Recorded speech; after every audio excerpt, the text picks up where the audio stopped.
ये भगवान की योग माया बड़ी विलक्षण, विचित्र और अलौकिक है।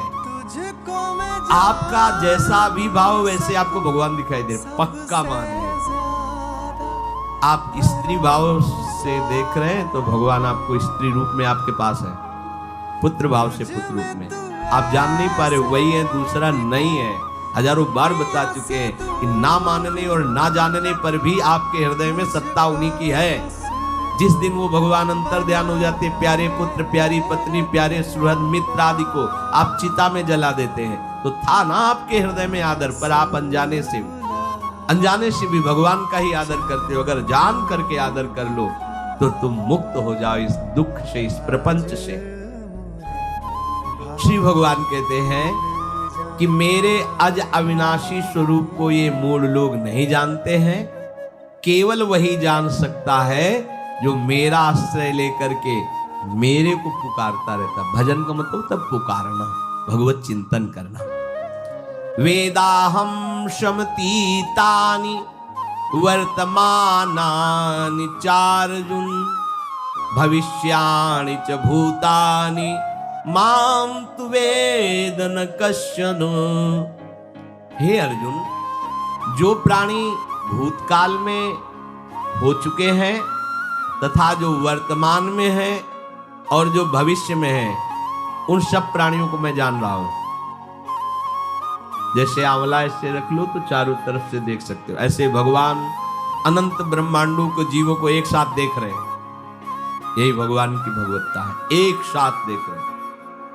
कोई भी जीव ऐसा नहीं है जिसको भगवान का दुलार नहीं मिल रहा हो, कहीं भी हो, अनंत ब्रह्मांड सबके लिए जो आवश्यक हो भेज रहे, कोई भूखा नहीं रह सकता। एक बार वीर शिवाजी समर्थ गुरु श्री रामदास स्वामी जी के पास गए और कहा कि स्वामी जी अकाल पड़ा हुआ है, तो हमने सारा का सारा खजाना खोल दिया और सबको पवाया।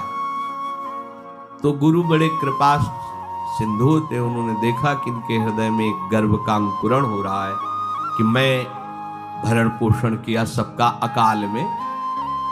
तो उन्होंने कहा कि शिवू यह हथौड़ा उठाओ, आओ चलो हमारे साथ, एक बड़ा पत्थर का, इसे तोड़ो। मारा, जेवी तोड़ा, हटाया तो नीचे मिट्टी में दबा हुआ स्वस्थ मेढक एक ऐसा, बिल्कुल। बोले इसको किसने दिया? देखो ना कितना स्वस्थ है, पुष्ट है, इसको कौन आहार दे रहा है, इसको कौन प्राण पोषण कर रहा है? बोले भगवान। तो बोले तुम कैसे दाता बन गए? संपत्ति तो सब भगवान की है, भगवान ही सबका, ये अहम मत करो कि तुम पोषण करते हो, नहीं। छोटी सी वृत्ति को भी गुरुदेव बर्दाश्त नहीं करते। जो गुरु शरणागत होता है वो उनकी बात समझता है, अन्यथा वो अपनी मनमानी वृत्ति को ही आदर देता है, गुरु की आज्ञा वृत्ति को नहीं देता। छोटा सा भी अभिमान का कण अपने जनों में गुरुदेव को बर्दाश्त नहीं होगा, क्योंकि यही भगवत प्राप्ति में बाधा बन जाएगा। कितने जीव चराचर जगत में, देखो हमारे भगवान की भगवत्ता, सबको देख रहे हैं, सबको व्यवस्था दे रहे हैं, सब कुछ देख रहे हैं। 3 प्रकार की लीला हो रही, कहीं पालन लीला, कहीं सृजन लीला, कहीं विनाश लीला, उन्हीं के द्वारा हो रही, वही देख रहे हैं, वही कर रहे हैं। अगर ये बात तुम्हारी समझ में आ जाए तो अभी भगवान की शरण हो जाए, पर अहम के कारण ये बात समझ में नहीं आती। जो भूतकाल में हो चुके हैं, वर्तमान में हैं, जो भविष्य में होंगे, सबका प्रभु वर्तमान की तरह देख रहे हैं, दर्शन कर रहे हैं। परंतु मुझे मेरे भक्त के सिवा कोई नहीं जानता है, भक्त के सिवा कश्यन, कोई भक्त बिरला, वही केवल भगवान को जान। भगवान सबको देख रहे हैं, भगवान की दृष्टि सब पे है। अगर ये बात आपकी समझ में आ जाए तो अभी आनंद आने लगेगा, मैं भगवान की दृष्टि में हूं।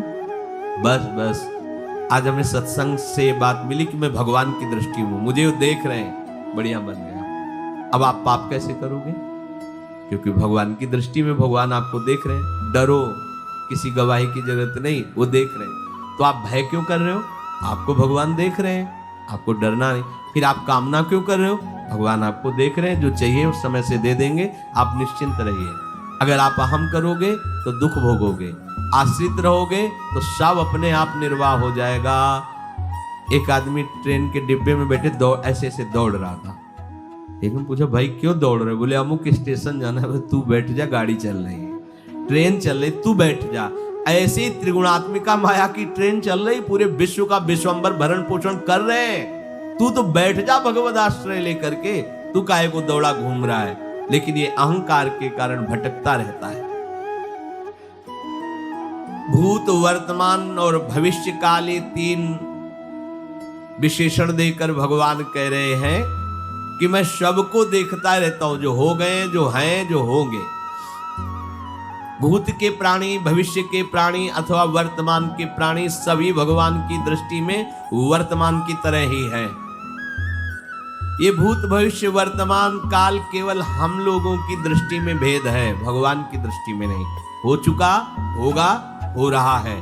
भगवान की दृष्टि में सब हो रहा है, पीछे का भी, अब का भी, सब सामने चल रही सीन। हमारे हृदय में विश्वास हो जाए प्रभु हमें देख रहे हैं। अभी तो हमें ये नहीं पता कि हम भजन कर रहे हैं, भगवान पता नहीं जान रहे हैं कि नहीं जान रहे हैं। अभी भक्ति में रंग आ जाए, अगर ये बात समझ में आ जाए कि प्रभु देख रहे हैं हमें। देखो, जब हमारे गुरुजन बैठकर सुनते हैं और जब गाने का अवसर मिलता है तो ज्यादा उत्साह होता है कि बैठे सुन रहे हैं। ऐसे ही अगर हम मान लें कि हमारे प्रभु सुन रहे हैं, हम जो भजन कर रहे हैं हमारे प्रभु देख रहे हैं, जो सेवा कर रहे हैं भगवान हमारे स्वीकार करें, प्रियालाल स्वीकार कर, अभी भक्ति का रंग आ जाए, ये बात हमारे हृदय में बैठ जाए कि मैं हर समय प्रभु की दृष्टि में हूं, हर समय मैं अपने आराध्य देव की दृष्टि में हूं, कितना आनंद आएगा। अंदर से सोचो जरा, हर समय वो हमें देख रहे हैं और वो कह रहे हैं मैं देख रहा हूं। पीछे जो तुम किए वो देख रहे हैं वर्तमान की तरह, अभी जो वो तुम देख रहे हैं, आगे जो करोगे वो भी देख रहे हैं। वो पहले से उनको सब पता है, तुम ऐसे ऐसे चलोगे, ऐसे ऐसे कार्य करोगे। भगवान की दृष्टि में सब कुछ वर्तमान ही रहता है। संपूर्ण प्राणी काल के अंतर्गत है और प्रभु श्री हरि कालातीत है।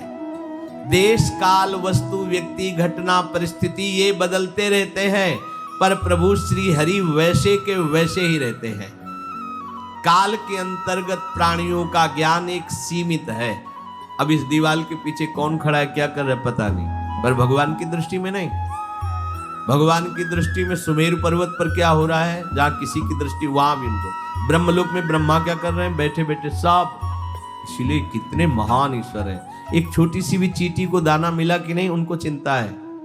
देखो, आप छोटे से 2-4 लोगों का भार लेकर के चिंतित हो रहे हो, अनंत ब्रह्मांडों के अनंत जीवों का भरण पोषण प्रभु हमारे कर रहे हैं और निश्चिंत हैं। अचिंत शक्तियां भगवान की, तो आप भी तो उनके बच्चे हो ना। ये सब कहने का मतलब है आप भी तो उन्हीं के अंश हो ना। 2-4 की चिंता में इतने तुम बावरे हो रहे हो, डिप्रेशन में पहुंच रहे हो। 2-4 कामनाओं के पीछे इतने, अनंत ब्रह्मांड तुम्हारा जो अंशी है, अनंत ब्रह्मांडों के अनंत जीवों का अनंत काल से भरण पोषण करता चला आ रहा है। कहीं भी किसी के साथ कुछ भी गलत नहीं हो सकता। जैसे कहते हैं कि क्या गलत हुआ, देखो ना अभी तो बच्चा था, ऐसा ऐसा हो गया, तो तुम्हारी दृष्टि में बच्चा है, पीछे तो बहुत पुराना है ना, जो कर्म करके आया उसका फल। कहीं भी गलत किसी के साथ नहीं होता, ध्यान रखना। जहां कुछ होता है, अभी हमने देखा मनो कि ये तो बहुत गंदा है, तो सीधे जा रहा था, ये आदमियों ने मिलकर इसे पीटा, अभी सीधा चल रहा, पीछा टेढ़ा चल के आया है, और जिनको पीटा है वही आके इसे पीट रहे हैं। अब हम वर्तमान को तो देख रहे हैं ना, पीछे की बात तो देख नहीं रहे ना, और भगवान पीछे की देख रहे हैं कि इसने पीछे बहुत ऐसा गलत किया, उसका हिसाब इसको मिल रहा है, इसे चुपचाप देखते रहते हैं। ध्यान रखना, इतना भी गलत नहीं हो सकता इस सृष्टि में। वो कैसे गलत नहीं हो रहा, अभी तो नवयुवक था, उसने कुछ ऐसा किया ही नहीं, अभी तो नई अवस्था थी, अभी तुम्हें दिखाई दे रहा है 15 वर्ष का है, लेकिन भगवान देख रहे हैं मेरा पुरातन अंश है, किस जन्म से क्या क्या करते चला आ रहा है। ये ज्ञान हो जाएगा तो किसी भी बात में आपको दुख नहीं पहुंचेगा, विक्षेप नहीं पहुंचेगा। नहीं, बड़े बड़े विक्षिप्त हो जाते। एक गौतमी नाम की महान तपस्विनी थी, महाभारत में कथा आती है, उसका एक ही पुत्र था और उसको सांप ने काट लिया। तो वहां की कुल भील उठा के लाए और कहा, देवी माँ ये देखो सांप ने तुम्हारे बेटे को काट लिया। तो उनका इतनी सामर्थ्य सांप की कैसे हो गई कि मेरे बेटे को काट लिया, और मेरे से भय नहीं माना। आकर्षण वृत्ति जीव ही की सांप सामने आ, तूने क्यों काटा, मैं तुम्हें भस्म कर दूंगी। तो आपने कहा पहले हमारी प्रार्थना सुन लो। मेरे सर पर मृत्यु ने आकर के अपना शासन जमा लिया और कटवा दिया, मेरा कोई दोष नहीं। मृत्यु का आकर्षण किया महान तपस्वी भगवान व्यास देव जी ने ये लीला कथा गाई।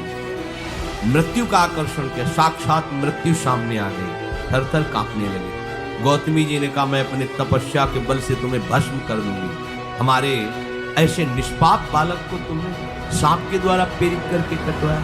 बोले मेरे ऊपर काल का शासन है, काल ने मुझे प्रेरित किया, मैंने सांप को प्रेरित किया, मेरा कोई दोष नहीं, ये काल का शासन। काल का आवाहन किया, काल उपस्थित हुआ। काल ने कहा कि मेरा इसमें कोई दोष नहीं, इस बालक के पूर्व जन्म के कर्म के द्वारा मैं प्रेरित हूं। इस बालक के कर्म से प्रेरित होकर मैंने मृत्यु को प्रेरणा की, मृत्यु ने सांप को प्रेरणा की और इसने डस लिया। अब आप बताओ किसका दोष है? शांत हो गए क्योंकि इस बालक के ही। तो कौन काहू के सुख दुख कर दाता, निज कृत कर्म भोग सुन भ्राता। कोई किसी के सुख दुख का हेतु नहीं है, अपने कर्म ही है जो हमको दुख सुख देते हैं। और ये भगवान देख रहे हैं। कोई जैसे आपको अभी मनुष्य शरीर मिला, स्वतंत्रता है, अब आप जो पापाचरण चाहो छूटे।